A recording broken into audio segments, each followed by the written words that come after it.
ఉత్తరాంధ్రకు ముఖద్వారం విజయనగరం జిల్లా బొకాపురం అల్లూరి సీతారామరాజు అంతర్జాతీయ విమానాశ్రయాన్ని దేశ ప్రధాని నరేంద్ర మోడీ ప్రారంభించి జాతికి అంకితం చేయనున్నారు. ఈ ఉద్విగ్న క్షణాల కోసం ఉత్తరాంధ్రలోని 3 ఉమ్మడి జిల్లాల ప్రజలు ఎంతో ఉత్కంఠగా ఎదురుచూస్తున్నారు. ఇప్పటికే బొకాపురం ఎయిర్పోర్ట్ కు సంబంధించిన అన్ని పనులు పూర్తయ్యాయి. ప్రారంభోత్సవం తర్వాత ఇక్కడి నుంచి పలు అంతర్జాతీయ మార్గాల్లో విమానాలు నడవనున్నాయి. ఉత్తరాంధ్ర ప్రజల దశాబ్దాల కల సాకారమవుతూ భోగాపురం అంతర్జాతీయ విమానాశ్రయం ప్రారంభోత్సవానికి సర్వాంగ సుందరంగా సిద్ధమైంది.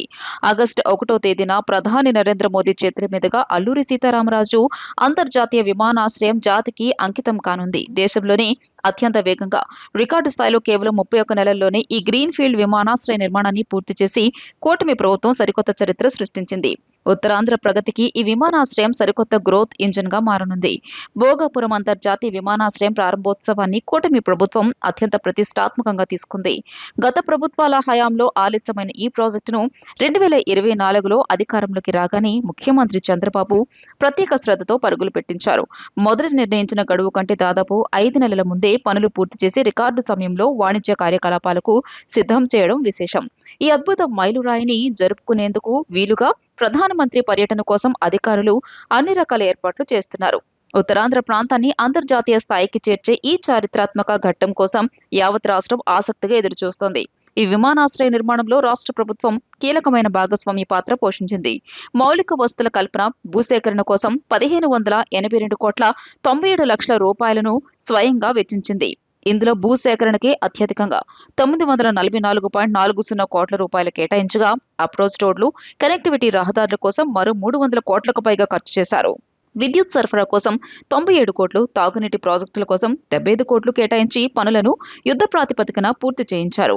ప్రభుత్వ పట్టుదల, అధికారుల నిరంతర పర్యవేక్షణ వల్లే ఈ భారీ ప్రాజెక్టు ఇంత వేగంగా సాకారమైంది. భోగాపురం విమానాశ్రయం కేవలం ఒక ప్రయాణ కేంద్రంగానే కాకుండా ఉత్తరాంధ్ర సంస్కృతికి ప్రతిబింబంగా నిలుస్తోంది. బంగాళాఖాతం, సముద్ర తీర అందాలను తలపించేలా ఫ్లయింగ్ ఫిష్ నమూనాలో ఈ టెర్మినల్ భవనాన్ని అత్యంత అద్భుతంగా డిజైన్ చేశారు.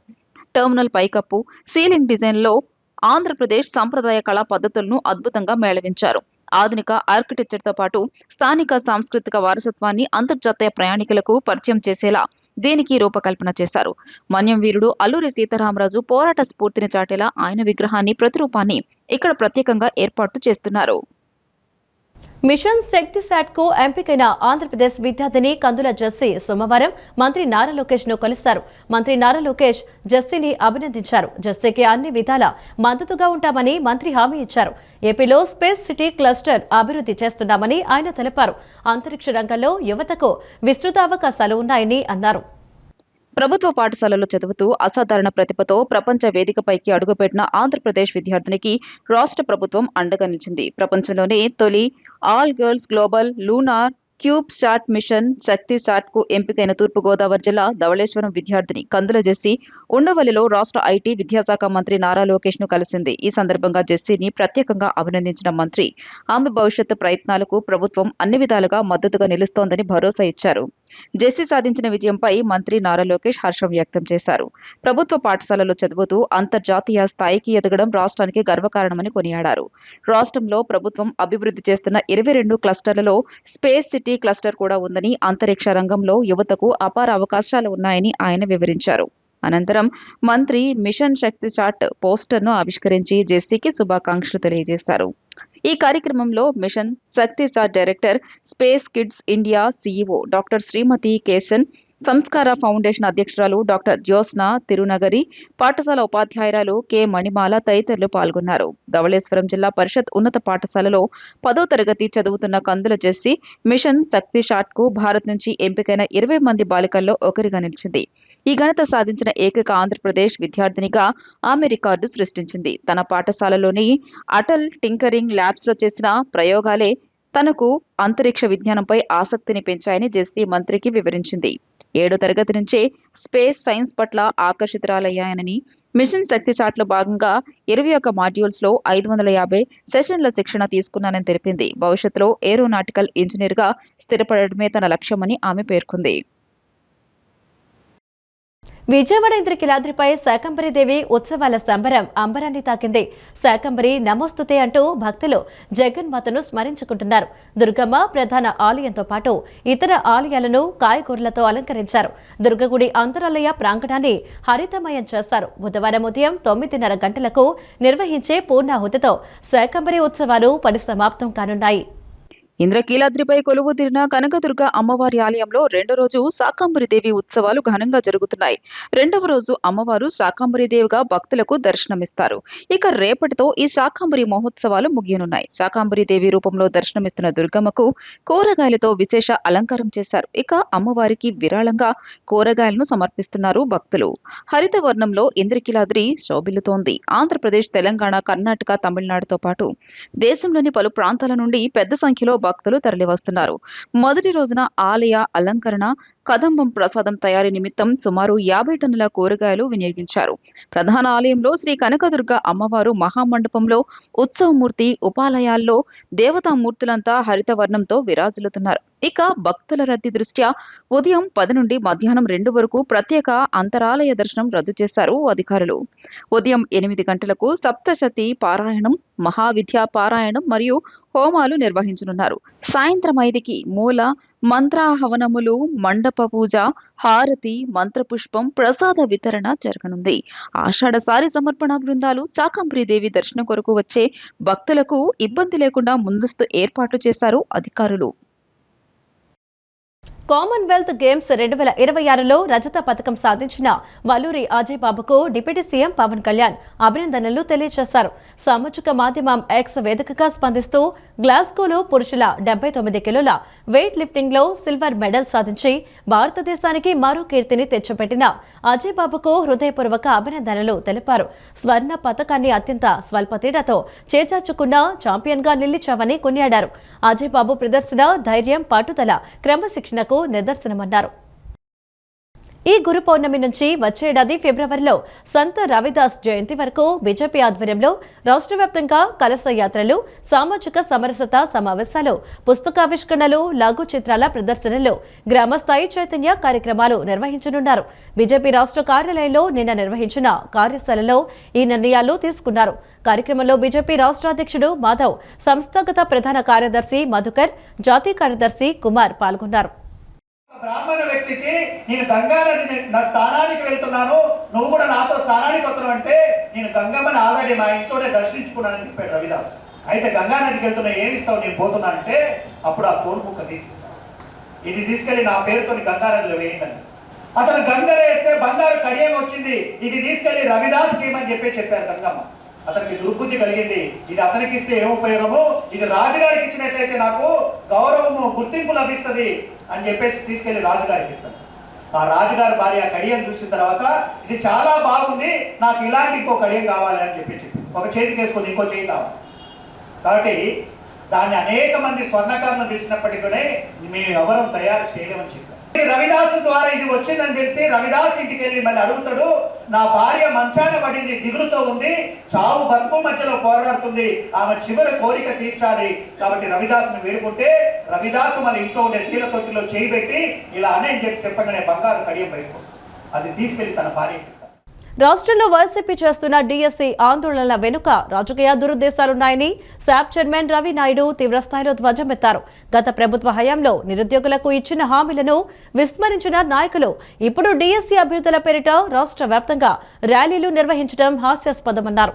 ప్రతిభ ఆధారంగానే ఉద్యోగాల భర్తీ జరిగిందని, దీనిపై తాము ఏ వేదికపైకైనా చర్చకు సిద్ధమని రవి నాయుడు సవాల్ విసిరారు. రాష్ట్రంలో వైసీపీ చేస్తున్న డీఎస్సీ ఆందోళనల వెనుక రాజకీయ దురుద్దేశాలున్నాయని శాప్ చైర్మన్ రవి నాయుడు తీవ్రస్థాయిలో ధ్వజమెత్తారు. అధికారంలో ఉన్నప్పుడు నిరుద్యోగులను పట్టించుకోని వారు ఇప్పుడు కూటమి ప్రభుత్వం ఇచ్చిన ఉద్యోగాలను చూసి ఓర్వలేక కృత్రిమ ఉద్యమాలకు తెరలేపారని ఆయన మండిపడ్డారు. అర్హత ఉన్న అభ్యర్థులకు పారదర్శకంగా ఉద్యోగాలు వస్తుంటే దాన్ని జీర్ణించుకోలేక కొందరు కావాలని తప్పుడు ప్రచారాలు చేస్తున్నారని ఆరోపించారు. గత ప్రభుత్వ హయాంలో నిరుద్యోగులకు ఇచ్చిన హామీలను విస్మరించిన నాయకులు ఇప్పుడు డీఎస్సీ అభ్యర్థుల పేరిట రాష్ట్ర వ్యాప్తంగా ర్యాలీలు నిర్వహించడం హాస్యాస్పదమని పేర్కొన్నారు. డీఎస్సీ ప్రక్రియను అడ్డుకోవడానికి గతంలో కోర్టులను ఆశ్రయించిన వారే ఇప్పుడు అభ్యర్థుల పక్షాన పోరాడుతున్నామని చెప్పడం విడ్డూరంగా ఉందని విమర్శించారు.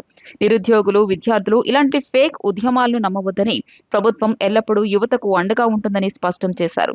ప్రతిభ ఆధారంగానే ఉద్యోగాల భర్తీ జరిగిందని, దీనిపై తాము ఏ వేదికపైకైనా చర్చకు సిద్ధమని రవినాయుడు సవాల్ విసిరారు. ఈరోజు డిఎస్సి పెట్టింది ఎప్పుడు, నిర్వహించింది ఎప్పుడు, ఉద్యోగాలు వచ్చింది ఎప్పుడు? ఇప్పుడు ఉద్యమం చేయాల్సిన అవసరం ఏమొచ్చింది? ఉద్యమం పేరుతో నాటకాలు ఆడాల్సిన అవసరం ఎందుకు వచ్చింది? ఈ నాటకాలు ఈరోజు 2 నెలల ముందు మళ్ళీ మొదలుపెట్టారు. ఆ 2 నెలల ముందు మొదలుపెట్టినప్పుడు ఎవరు కూడా దాని మీద స్పందించకపోయే కొందికి కోర్టుకు వెళ్ళారు. కోర్టు మొట్టికాయలు వేసింది. అసలు నువ్వు కరెక్ట్గానే వాళ్ళ ఎమ్మెల్సీ కోర్టుకు వెళ్తే నిర్దాక్షిణ్యంగా కోర్టు మొట్టికాయలు వేసింది. క్షమాపణ చెప్పి వెనక్కి తీసుకున్నారు. ఇప్పుడు మళ్ళీ మొదలుపెట్టాడు. ఏమని? ఢిల్లీలో నీటికి సంబంధించి అక్కడ ఒక ఉద్యమం జరిగింది. ఆ ఉద్యమాన్ని ఇక్కడ చలిగాచుకోవాలని చూస్తున్నారు. మీరు ఒకసారి ఆలోచించండి. రాష్ట్రంలో ఉన్న ప్రజలు కానీ, నిరుద్యోగులు కానీ, చదువుకున్న వాళ్ళు కానీ అసలు డిఎస్సి మీద మాట్లాడే అర్హత జగన్మోహన్ రెడ్డికి ఉందా? మాట్లాడే అర్హత ఉందా? లాస్ట్ 5 ఏళ్ళలో 2019లో ఏం చెప్పాడు? ఎలక్షన్ ముందు నేను మేనమావంగా ఉంటా, నేను వస్తే మెగా డిఎస్సి పెడతా అని చెప్పి ఊరూరా తిరిగి అధికారంలోకి వచ్చిన తర్వాత అసెంబ్లీ సాక్షిగా టీచర్ పోస్టులు ఎక్కడ ఖాళీగా ఉన్నాయి అని మాట్లాడిన వ్యక్తులు వీళ్ళు. ఎలక్షన్ ముందు ఓట్ల కోసం తూతూ మంత్రంగా ఒక డిఎస్సి ఇచ్చి కోర్టు మొటిక్కాయలు వేస్తే ఆ పనికి మాలని నేలకి గీసుకునేదానికి కూడా పనికిరాని డిఎస్సి అనౌన్స్ చేశారు. డిఎస్సి నిర్వహించకూడదని కేసులు వేసిన నువ్వు ఈరోజు డిఎస్సి మీద ర్యాలీలు అంట. డిఎస్సిని అడ్డుకోవాలని చూసిన నువ్వు ఈరోజు డిఎస్సి అభ్యర్థుల కోసం ర్యాలీలు అంట. ఏంటి మాకు అర్థం కాల? రాష్ట్రంలో ప్రతి ఎకరాకు సాగునీరు అందించడం, గ్రామాల్లో తాగునీటి సమస్యకు శాశ్వత పరిష్కారం చూపడమే సీఎం చంద్రబాబు ధ్యేయమని NTR trust managing trustee Nara Bhuvaneswari తెలిపారు. ఆంధ్రీనివా ప్రాజెక్టుతో కుప్పం సహా సీమలో సాగు తాగునీటి సమస్యకు శాశ్వత పరిష్కారం చూపుతున్నారన్నారు. పట్టిసీమ ప్రాజెక్టు వల్ల ప్రయోజనం ఉండదని ప్రచారం చేసినా ప్రస్తుతం దానివల్ల ఒనగురుతున్న ప్రయోజనాన్ని ప్రజలు ప్రత్యక్షంగా చూస్తున్నారని చెప్పారు. ముఖ్యమంత్రి చంద్రబాబు నాయకత్వంలో కుప్పం నియోజకవర్గం అభివృద్ధిలో దూసుకెళ్తోందని ఆయన సతీమణి నారా భువనేశ్వరి అన్నారు. రామకుప్పం మండలం పీఎంకే తాండాలో పర్యటించిన ఆమె స్థానిక మహిళలతో ముఖాముఖి నిర్వహించారు. ఈ సందర్భంగా 2024 ఎన్నికల్లో తెలుగుదేశం పార్టీకి మద్దతుగా నిలిచినందుకు కూడా తాండా ప్రజలకు కృతజ్ఞతలు తెలియజేశారు. చంద్రబాబు మొదటిసారి ఎమ్మెల్యే అయినప్పటికీ కుప్పానికి ఇప్పటి కుప్పానికి ఎంతో వ్యత్యాసం ఉందని భువనేశ్వరి గుర్తు చేశారు. నియోజకవర్గానికి ప్రత్యేక గుర్తింపు తీసుకురావడమే కాకుండా ఒకేసారి 30 పరిశ్రమలను ఏర్పాటు చేస్తున్నారని, వీటి ద్వారా వేల మందికి ఉపాధి, ఉద్యోగావకాశాలు లభిస్తాయని వివరించారు. గతంలో తీవ్ర నీటి ఎద్దడితో అల్లాడిన కుప్పానికి కృష్ణా జలాలను తీసుకొచ్చి దశాబ్దాల కలను చంద్రబాబు నెరవేర్చారని, నదుల అనుసంధానంతో సాగు, తాగునీటి సమస్యను శాశ్వతంగా పరిష్కరించారని తెలిపారు. మహిళలు ఇంటికే పరిమితం కాకూడదని, వారిలో ఏదైనా సాధించగల శక్తి ఉందని భువనేశ్వరి ప్రోత్సహించారు. నైపుణ్య శిక్షణ కేంద్రాల ద్వారా శిక్షణ పొంది ఉపాధి అవకాశాలు అందిపుచ్చుకోవాలని సూచించారు. ఒకప్పుడు వ్యాపారం అంటే నాకు తెలియదు, ధైర్యంగా ముందడుగు వేస్తేనే ఏదైనా సాధించగలమని తన అనుభవాన్ని పంచుకున్నారు. గత ప్రభుత్వ హయాంలో ప్రజలు స్వేచ్ఛగా మాట్లాడుకునే పరిస్థితులు కూడా లేవని ఆమె విమర్శించారు. చంద్రబాబు సుపరిపాలన అందిస్తారనే బలమైన నమ్మకంతోనే ప్రజలు కూటమిని ఆశీర్వదించారని అన్నారు. ఎన్నికల హామీలైన ఎన్టీఆర్ భరోసా, దీపం పథకం, తల్లికి వందనం, అన్న క్యాంటీన్లు వంటి పథకాలను ప్రభుత్వం విజయవంతంగా అమలు చేస్తోందని పేర్కొన్నారు.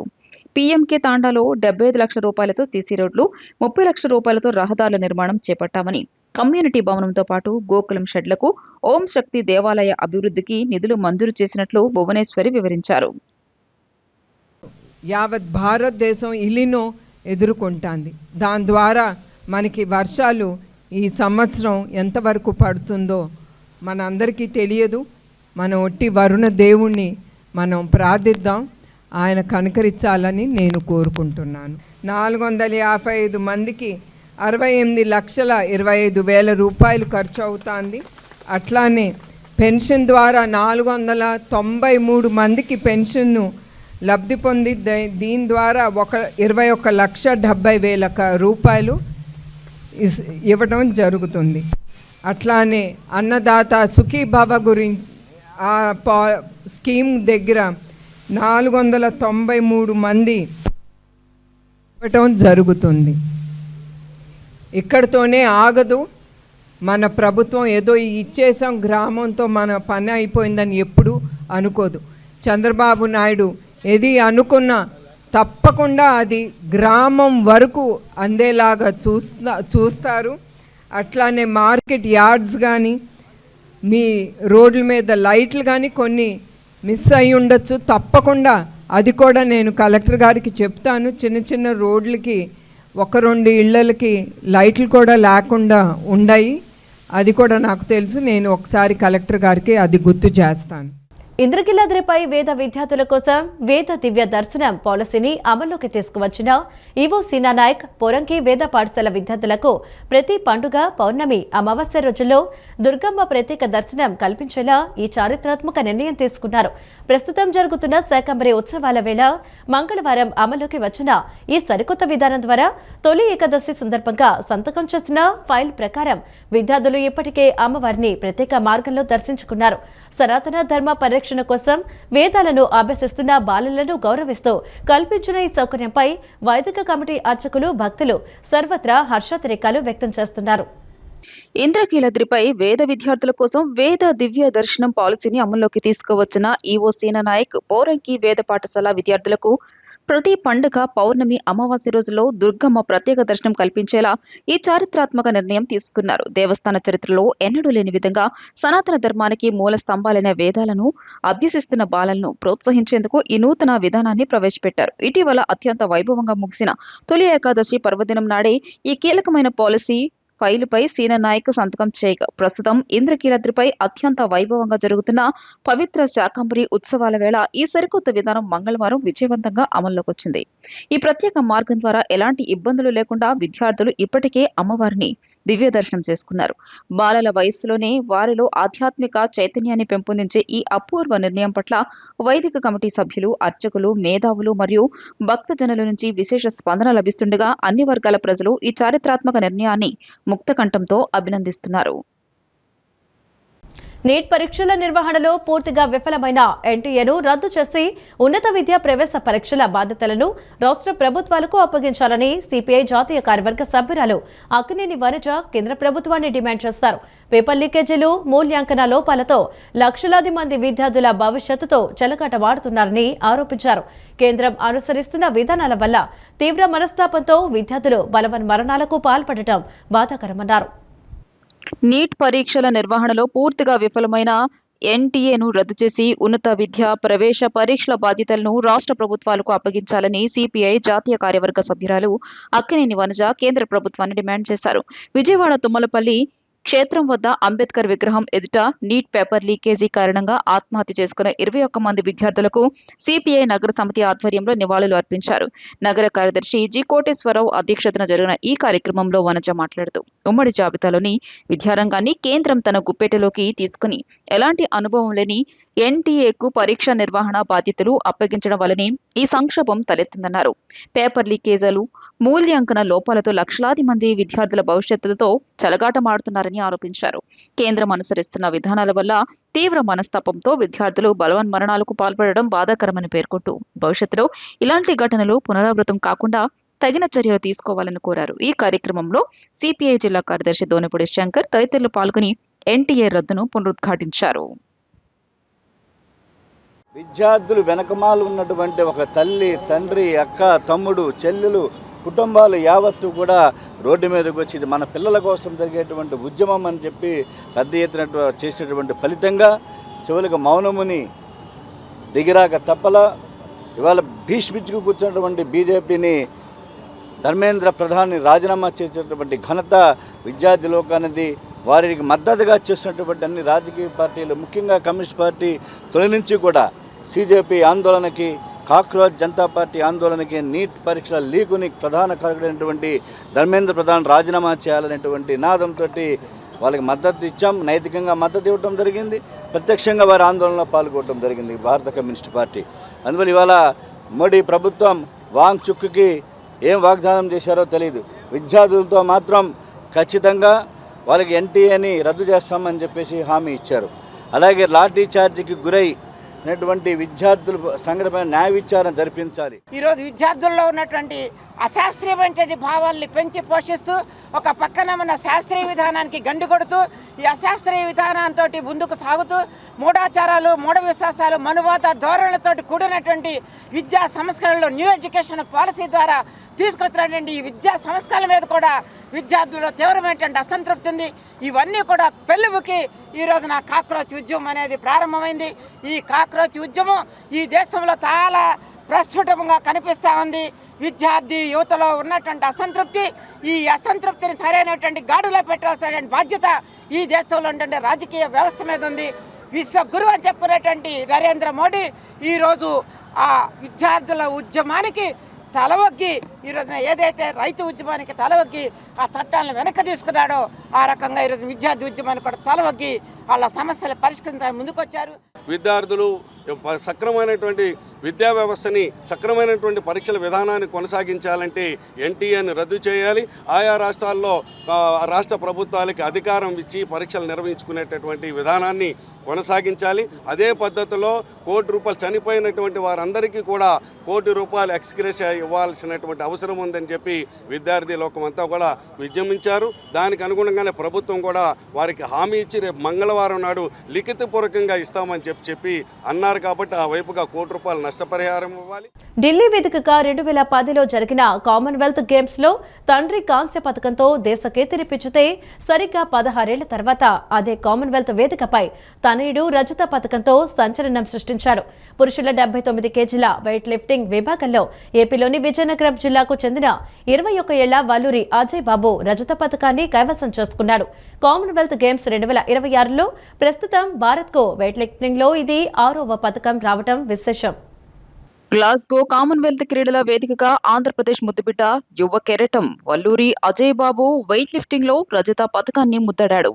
సోమవారం రాత్రి జరిగిన పురుషుల 79 కేజీల విభాగంలో నరాలు తెగే ఉత్కంఠ మధ్య సాగిన పోరులో అద్వితీయ ప్రదర్శనతో అదరగొట్టాడు. పోరు ఆద్యంతం నువ్వా నేనా అన్నట్లు సాగింది. ముఖ్యంగా అజయ్ బాబుకు మలేషియా లిఫ్టర్ ఎర్రి హిదాయత్ మహమ్మద్ కు మధ్య హోరాహోరీ నడిచింది. స్నాచ్ విభాగంలో 149 కిలోలు ఎత్తి సరికొత్త కామన్వెల్త్ గేమ్స్ రికార్డు నెలకొల్పిన అజయ్ స్వర్ణ పథకంపై ఆశలు రేపాడు. ఆ తర్వాత క్లీన్ అండ్ జర్క్ లో తన చివరి ప్రయత్నంలో 181 కిలోలు ఎత్తి మొత్తం 330 కిలోలతో అగ్రస్థానంలో నిలిచాడు. స్వర్ణం ఖాయమని భారత శిబిరం సంబరాలకు సిద్ధమవుతున్న తరుణంలో అదృష్టం వెక్కిరించింది. తన ఆఖరి అవకాశాన్ని సద్వినియోగం చేసుకున్న మలేషియా లిఫ్టర్ మొత్తం 331 కిలోలు ఎత్తి స్వర్ణాన్ని ఎగరేసుకుపోయాడు. దీంతో కేవలం 1 కిలో తేడాతో అజయ్ రజతంతో సరిపెట్టుకోవాల్సి వచ్చింది. ఇంగ్లాండ్ క్రీడాకారుడు క్రిస్ ముర్రే కాంస్యం దక్కించుకున్నాడు. ఈ విజయంతో అజయ్ బాబు తన తండ్రి కలను మరో మెట్టు ఎక్కించాడు. సరిగ్గా 16 ఏళ్ల క్రితం అంటే 2010 ఢిల్లీ కామన్వెల్త్ క్రీడల్లో అజయ్ తండ్రి వల్లూరి శ్రీనివాసరావు 56 కేజీల విభాగంలో కాంస్య పథకం గెలుచుకుని దేశానికి గర్వకారణంగా నిలిచారు. ఇప్పుడు ఆయన తనయుడు అదే వేదికపై రజతం సాధించి ఆ వారసత్వాన్ని ఘనంగా కొనసాగించాడు. విజయనగరం జిల్లా కొండ వెలగాడ అనే మారుమూల గ్రామానికి చెందిన అజయ్ ప్రస్థానం ఎందరికో ఆదర్శం. అతడి తొలి గురువు స్ఫూర్తి ప్రదాత తండ్రి శ్రీనివాసరావే కావడం విశేషం. విద్యార్థులు చదువుతో పాటు నాయకత్వ లక్షణాలను పెంపొందించుకోవాలని వడ్డమట పోలీస్ స్టేషన్ ఎస్ఐ అనూష తెలిపారు. నేటి పౌరులే భావి భారత దేశ నాయకులని చెప్పారు. విద్యార్థి దశ నుంచి నాయకత్వ లక్షణాలు, భావ వ్యక్తీకరణ నైపుణ్యం, వివిధ రకాల నైపుణ్యాలను పెంపొందించుకోవటం ద్వారా భవిష్యత్తులో ఏ రంగంలోకి వెళ్లినా రాణించగలుగుతారని అన్నారు. విద్యార్థులకు క్రమశిక్షణ, నిబద్ధత, అంకిత భావం ఎంతో అవసరమని తెలిపారు. బందర్ రోడ్ అశోక్ నగర్లోని నారాయణ ఇంగ్లీష్ మీడియం హై స్కూల్లో విద్యార్థి నాయకుల ప్రమాణ స్వీకార కార్యక్రమం నిన్న సాయంత్రం జరిగింది. ఈ కార్యక్రమానికి Patamata police station SI Anusha, Narayana group regional in-charge M Rajesh ముఖ్య అతిథులుగా విచ్చేశారు. జ్యోతి ప్రజ్వలన చేసి కార్యక్రమాన్ని ప్రారంభించారు. అనంతరం విద్యార్థి నాయకులకు బ్యాడ్జీ పెట్టారు. ఈ సందర్భంగా ఎస్ఐ అనూష మాట్లాడుతూ విద్యార్థుల్లో నాయకత్వ లక్షణాలను పెంపొందించేందుకు నారాయణ స్కూల్లో సిపిఎల్ ఎస్పీఎల్ను నియమించి వారికి బాధ్యతలు అప్పగించడం మంచి పరిణామమన్నారు. నేటి పౌరులే భావి నాయకులు అని అన్నారు. స్కూల్లో నాయకత్వ లక్షణాలు పెంపొందించుకుంటే భవిష్యత్తులో ఏ సంస్థకు వెళ్లినా ఎలా లీడ్ తీసుకోవాలనేది తెలుస్తుందన్నారు. విద్యార్థులు చదువుతో పాటు నైపుణ్యాలను పెంపొందించుకోవాలని కోరారు. స్కూల్ ప్రిన్సిపల్ శివ సాయినాథ్ మాట్లాడుతూ పుట్టుకతో ఎవరూ నాయకులు కారని ఎంతో కష్టపడి పోరాటాలు చేసి జీవితంలో ఎదురైన అనుభవాల నుంచి నేర్చుకుని నాయకులు అవుతారన్నారు. విద్యార్థి నాయకుడు అంటే చొక్కాకి బ్యాడ్జి ధరించడం కాదని అదొక బాధ్యత అని అన్నారు. నారాయణ స్కూల్ విద్యార్థి నాయకుడంటే ఒక రోల్ మోడల్ అని పేర్కొన్నారు. మంచి వ్యక్తిత్వాన్ని అలవర్చుకోవాలని ఈ సందర్భంగా కోరారు. Students elected some leaders for each houses and school class also. ఈ స్కూల్కి క్లాస్కి సిపిఎల్ని ఎస్పిఎల్ని ఎలెక్ట్ చేసి అలాగే వారికి లీడర్షిప్ స్కిల్స్ డెవలప్ చేయడానికి కోసం ఇది ఒక మంచి ఆపర్చునిటీ అని నేను భావిస్తున్నాను. Because today citizens are tomorrow's leaders of our nation. So ఇక్కడ వీళ్ళు లీడర్షిప్ క్వాలిటీస్ డెవలప్ చేసుకుని ఇంకొంచెం బాగా సస్టైన్ అయ్యి ఫ్యూచర్లో పొలిటికల్ లీడర్స్ గానో నాట్ ఓన్లీ పొలిటికల్ లీడర్స్ ఇంకా ఏదైనా కూడా ఆర్గనైజేషన్స్కి వెళ్ళినప్పుడు దాన్ని ఎలా మెయింటైన్ చేయాలి, ఎలా లీడ్ చేయాలి అనే దానికి కావాల్సిన స్కిల్స్ అన్నీ దీంతో ఇనిషియేషన్ తీసుకుని స్టార్ట్ అవుతాయని నేను అనుకుంటున్నాను. అండ్ ఆల్సో చిల్డ్రన్ ఇక్కడ ఎలెక్ట్ అయిన స్టూడెంట్స్ కూడా చాలా ఎనర్జెటిక్గా ఉన్నారు. They also have different kinds of mind sets. వాళ్ళకి ఇండివిజువాలిటీతో పాటు వాళ్ళకి చాలా స్కిల్స్ కూడా ఉన్నాయండి. లీడర్షిప్ క్వాలిటీస్ పెంపొందించుకోవాల్సిన అవసరం గురించి స్కూల్లో ఇలాంటి సెరమనీస్ జరగడం వల్ల వాళ్ళకి అవగాహన కలుగుతుంది. అలాగే రేపటి రోజున భావి భారత పౌరులుగా రెస్పాన్సిబుల్ సిటిజన్గా ఎదగడానికి కూడా వాళ్ళకి హెల్ప్ అవుతుంది. సో ఇలాంటి అవకాశం ఇచ్చిన నారాయణ మేనేజ్మెంట్కు we thank you from bottom of the heart. And అలాగే ఈ ఎలక్షన్స్లో యాక్టివ్గా పార్టిసిపేట్ చేసిన పిల్లలకి అండ్ విన్ అయిన లీడర్స్ అందరికీ కూడా కంగ్రాచులేట్ చేస్తూ వాయువ్య బంగాళాఖాతంలో ఏర్పడిన వాయుగుండం మరింత తీవ్ర రూపం దాల్చింది. తీవ్ర వాయుగుండం ప్రభావం ఆంధ్రప్రదేశ్ పైన కనిపిస్తోంది. దీని ఫలితంగా ఏపీలోని పలు జిల్లాల్లో వర్షాలు కురవనున్నాయి. అల్లూరి సీతారామరాజు, పార్వతీపురం, మన్యం, కాకినాడ, పోలవరం జిల్లాల్లో మోస్తరు వర్షాలు పడతాయని వాతావరణ శాఖ తెలిపింది. వాయువ్య బంగాళాఖాతంలో ఏర్పడిన వాయుగుండం మరింత తీవ్ర రూపం దాల్చింది. మంగళవారం నాటికి ఇది తీవ్ర వాయుగుండంగా బలపడి తీరం వైపు దూసుకొస్తోంది. ప్రస్తుతం ఇది సముద్రంలో ఉత్తర దిశగా పయనిస్తూ ఒడిశాలోని బాలసోర్, బంగాల్లోని హల్దియా ప్రాంతాల మధ్య కేంద్రీకృతమై ఉందని భారత వాతావరణ కేంద్రం వెల్లడించింది. తీవ్ర వాయుగుండం గమనంపై వాతావరణ శాఖ అధికారులు కీలక ప్రకటన చేశారు. మంగళవారం ఉదయం ఇది పశ్చిమ బెంగాల్లోని హల్దియాకు సమీపంలో తీరాన్ని తాకనుందని స్పష్టం చేశారు. తీరం దాటే సమయంలో సముద్రం తీవ్ర అలజడిగా ఉంటుందని, వాతావరణంలో ఒక్కసారిగా పెను మార్పులు చోటు చేసుకుంటాయని హెచ్చరించారు. ఆయా ప్రాంతాల ప్రజలు అప్రమత్తంగా ఉండాలని సూచించారు. తీవ్ర వాయుగుండం ప్రభావం ఆంధ్రప్రదేశ్ పైన కనిపిస్తోంది. దీని ఫలితంగా ఏపీలోని పలు జిల్లాల్లో వర్షాలు కురవనున్నాయి. అల్లూరి సీతారామరాజు, పార్వతీపురం, మన్యం, కాకినాడ, పోలవరం జిల్లాల్లో మోస్తరు వర్షాలు పడతాయని వాతావరణ శాఖ తెలిపింది. అలాగే తూర్పుగోదావరి, పశ్చిమ గోదావరి, ఏలూరు జిల్లాల్లో అక్కడక్కడ ఉరుములు, పిడుగులతో కూడిన తేలికపాటి నుంచి మోస్తరు వర్షాలు కురిసే ప్రమాదం ఉందని వెల్లడించింది. ఈ ప్రాంతాల ప్రజలు చెట్ల కింద ఆశ్రయం పొందవద్దని అధికారులు సూచించారు. రాష్ట్రంలోని మరికొన్ని జిల్లాల్లో వాతావరణం చల్లబడనుంది. తేలికపాటి జల్లులు పడే అవకాశం ఉందని అధికారులు అంచనా వేస్తున్నారు. ముఖ్యంగా విజయనగరం, శ్రీకాకుళం జిల్లాలో అక్కడక్కడ వర్షాలు కురుస్తాయని తెలిపారు. వీరితో పాటు బాపట్ల, శ్రీ సత్యసాయి, తిరుపతి జిల్లాల్లోనూ చెదురుమదురుగా వానలు కురవవచ్చని వాతావరణ శాఖ పేర్కొంది. తీవ్ర వాయుగుండం తీరం దాటనున్న నేపథ్యంలో రాష్ట్ర విపత్తుల నిర్వహణ శాఖ అప్రమత్తమైంది. సముద్రం అల్లకల్లోలంగా ఉండడం, అలలు ఎగిసిపడుతుండటంతో ఓడరేవుల్లో ప్రమాద హెచ్చరికలు జారీ చేసింది. శ్రీకాకుళం జిల్లా కళింగపట్నం నుంచి కాకినాడ వరకు ఉన్న ఓడరేవుల్లో 3వ నెంబర్ ప్రమాద హెచ్చరికను ఎగురవేశారు. అలాగే మిగిలిన కోస్తా తీరంలోని ఓడరేవుల్లో 1వ నెంబర్ ప్రమాద హెచ్చరికను జారీ చేశారు. వాతావరణం శాంతించే వరకు మత్స్యకారులు ఎవరూ సముద్రంలోకి వేటకు వెళ్లొద్దని అధికారులు ఆదేశాలు జారీ చేశారు.